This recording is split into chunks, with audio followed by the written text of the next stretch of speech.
Bonjour à tous. Eh bien, prenons un instant ce matin pour continuer la lecture du livre Un mois avec nos amis, les âmes du purgatoire. Au nom du Père qui m'a créé, du Fils qui m'a sauvé et du Saint-Esprit qui me sanctifie. Amen.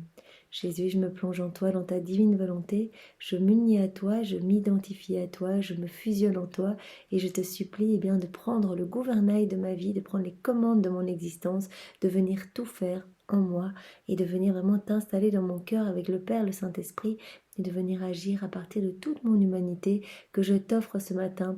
Engage de mon amour pour toi au nom de tous les hommes, passés, présents et futurs. Viens Jésus, viens vraiment regarder à travers chacun de mes regards, viens parler à travers ma bouche, écouter à travers mes oreilles, penser à travers chacune de mes pensées. Viens faire battre mon cœur, viens dans mon souffle, ma respiration, viens dans tous mes mouvements conscients et inconscients, viens dans mes actions, viens dans mes pas. Je t'invite en tout, Seigneur. Je veux que tout soit fait pour toi, par toi et en toi et que tout te rende gloire. Alors s'il te plaît Jésus, utilise-moi comme un instrument de paix, d'amour et de miséricorde entre tes mains. Viens vraiment façonner ma vie. Retire tout ce qui te déplaît, tout ce qui est vraiment te fait de la peine. Retire tout cela de mon cœur, Seigneur. Vraiment, je te le demande. Viens enchaîner ma volonté propre au pied de ton trône et serre en toi comme marchepied pour ta divine volonté, Seigneur. Sois vraiment le pilier de ma vie et dépouille-moi de tout ce qu'il y a vraiment d'humain, de tout ce qui enténèbre nos âmes. Merci Seigneur, avec tes propres remerciements, parle maintenant à travers ma bouche, envoie-moi ton Esprit Saint et vraiment dispose mon cœur, mon intelligence pour que je puisse recevoir cet enseignement ce matin et que cela puisse me conduire à devenir meilleur et à constamment offrir toutes mes actions du quotidien, mes petites choses pour les âmes du purgatoire, pour vraiment les soulager et abréger ce temps très long de souffrance loin de Jésus. Alors aujourd'hui, eh bien, nous allons parler des âmes du purgatoire délaissées, celles pour qui personne ne prie. Premièrement, nous allons voir vraiment les âmes qui sont délaissées par leurs amis. Considérez qu'il y a au purgatoire des âmes entièrement délaissées, auxquelles personne ne s'intéresse et qui souffrent sans consolation. L'Église, il est vrai, n'oublie aucun de ses enfants, et les âmes dont nous parlons ont droit, comme les autres, aux prières que cette tendre mère adresse tous les jours au Seigneur en faveur des défunts.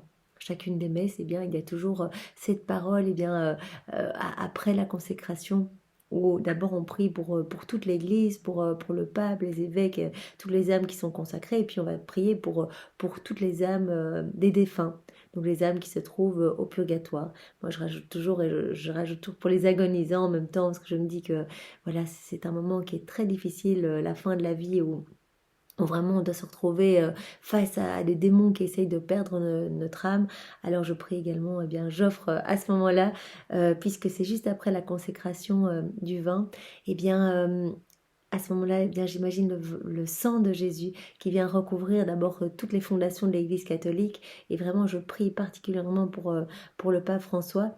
Et puis après, je demande vraiment que le sang de Jésus vienne recouvrir, renforcer toutes les âmes des agonisants et des âmes du purgatoire. Vraiment, je plonge les âmes du purgatoire dans un grand bain de la lumière de Jésus, de sa volonté, de sa divinité, de son humanité, de ses mérites et de son sang. Et je demande vraiment que ces âmes soient purifiées. Et je plonge avec en même temps toutes les âmes passées, présentes et futures, les âmes qui sont encore en exil ici-bas. Mais à part donc les prières communes qui se font à l'église, eh bien il y a certaines âmes qui ne reçoivent rien du tout. Il ne leur vient de la terre aucun secours particulier. Elles sont abandonnées de leurs amis qui leur avaient promis et juré une affection impérissable. Mais comme cette affection était purement humaine et souvent égoïste, elle s'est éteinte avec le dernier son de la cloche. Il y a beaucoup d'âmes qui, comme elles ne peuvent plus rien pour elles-mêmes, eh bien elles attendent les prières. Et voilà, même leurs meilleurs amis qui étaient là à l'enterrement à pleurer, eh bien ne prient pas pour elles. Et donc elles sont là à attendre que ce temps, passe plus vite. Et elles ne demandent que nos prières et nos sacrifices. Quelle surcroît de l'affliction ne cause pas à ces pauvres prisonnières ce délaissement si inattendu. Écoutez ces justes reproches qu'elles adressent à ceux qui ont sitôt oublié les devoirs de l'amitié. Ayez donc pitié de nous, vous du moins qui êtes nos amis. Nous vous avons donné tant de gages de notre affection et de notre dévouement. À vous qui nous aimiez si tendrement, vous aviez promis à notre dernière heure, en nous disant adieu, que vous ne nous oublieriez jamais, et vous ne pensez plus à nous, pas une prière, pas une aumône, pas une larme, pas un soupir. Donc nous pouvons aussi offrir nos souffrances, nous pouvons offrir nos larmes, nous pouvons offrir toutes nos aumônes, nous pouvons offrir bien tout ce que nous faisons, nous pouvons l'offrir pour les âmes du purgatoire, vraiment pour leur gagner des mérites, puisque vraiment passer la mort, ce n'est plus le temps de la miséricorde, mais le temps de la justice. Et donc elles ne peuvent plus gagner de mérite pour elles-mêmes, même si elles prient toute la journée, qu'elles sont en train de louer, bénir, adorer, remercier le Seigneur, cela ne compte pas pour l'expiation des conséquences de leurs péchés. Voilà, parce que nous sommes loin des yeux, vous nous avez bannis de votre cœur. Voici ce que les âmes du purgatoire adressent à tous ces amis qui les ont oubliés sur la terre.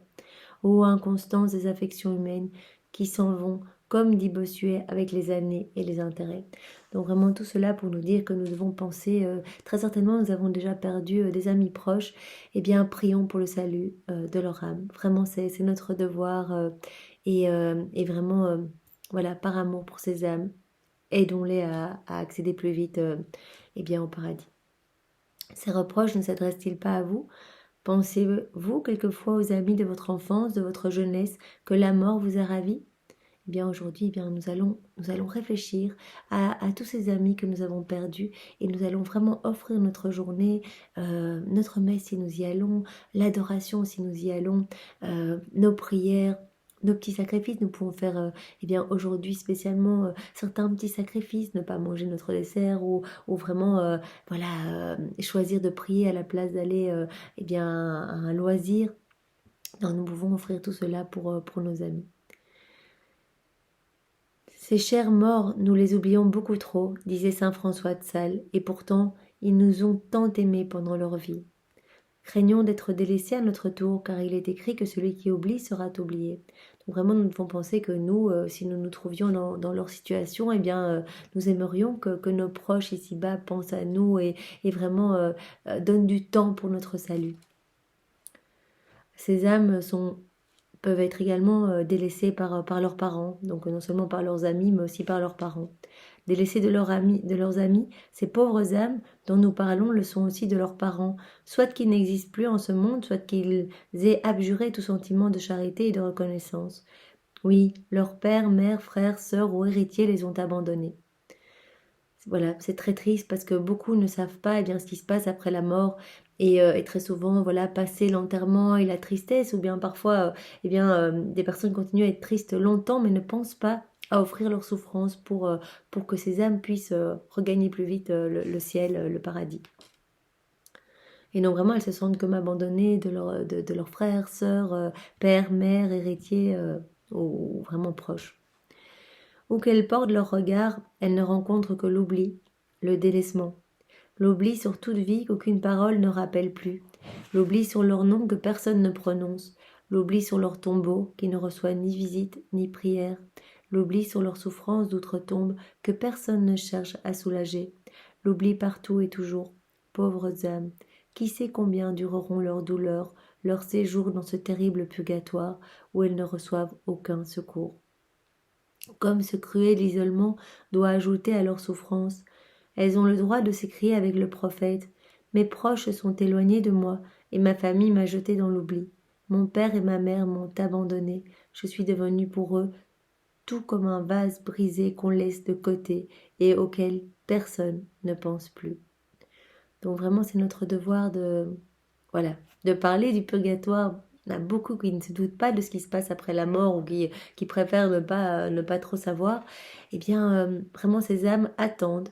Et c'est pour cela que nous pouvons offrir également, parfois si nous gagnons des indulgences plénières, nous pouvons les offrir pour les âmes les plus oubliées, celles pour lesquelles personne ne prie, comme nous voyons aujourd'hui, délaissées par leurs amis, par leur famille, etc. Comme Jésus abandonné de tout le monde au jardin de Gethsémani, elles peuvent dire « J'ai cherché un consolateur et je n'en ai point trouvé ». Priez souvent, allez à la messe en semaine pour les morts les plus délaissés, devenez leur père, leur mère, leurs frères, leurs sœurs, leurs amis. Est-il une œuvre plus digne de votre zèle et de votre charité ? Un jour, ils prieront pour vous aussi. Si ce qui est probable, vos parents et vos héritiers vous oublient et vous délaissent. Voilà, un jour, eh bien, ces âmes qui auront regagné le paradis, eh bien, elles prieront pour notre salut directement du ciel. Elles prieront pour nous parce que probablement, eh bien, nos enfants, nos héritiers, voilà, comme il en parle ici, notre parenté, etc. Eh bien, on sera oublié comme les autres parce que ici, eh bien, c'est un monde assez matérialiste où on avance au day-to-day, on a ces choses à faire et on ne pense pas à nos morts. Finalement, on ne pense pas à offrir, eh bien, nos journées pour les soulager un petit peu. Alors voici un exemple. Dans une paroisse de campagne, un crime affreux était venu consterner les cœurs. Un jeune homme, endurci par ses passions qui rendent le cœur féroce, avait eu la cruauté de conspirer avec un infâme l'assassinat de sa propre mère. Donc il y a une personne qui a tué sa maman. Ces deux bourreaux avec un complice. Ces deux bourreaux l'avaient jeté dans une mare d'eau boueuse. La pauvre mère se débattait dans les flots et tendait les bras vers ses assassins. L'étranger, de sa main barbare, repoussait la malheureuse femme, qui essayait de se rattacher à la rive.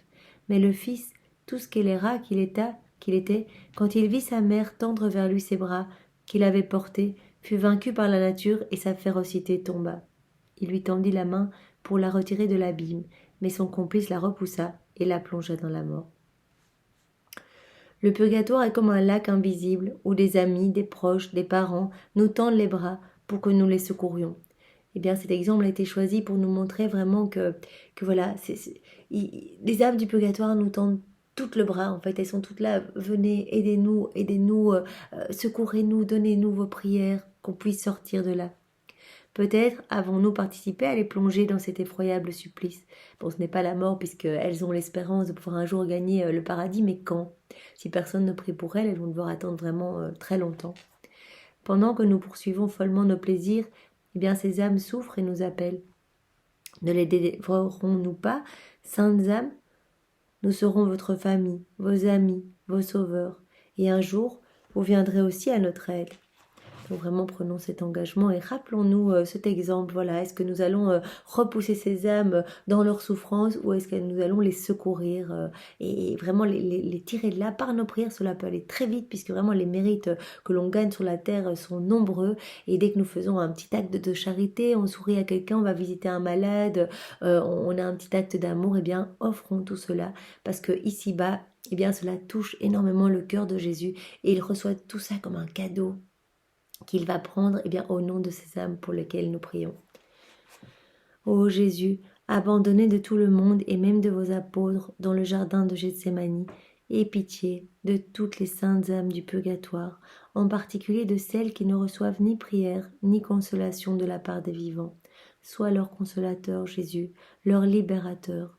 Jésus, appelle enfin ces enfants délaissés au sein de leur famille du ciel, qu'ils reposent en paix. Amen. Au nom du Père, et du Fils, et du Saint-Esprit. Amen. Eh bien, soyez tous bénis et passez une belle journée dans la divine volonté de Jésus. Au revoir.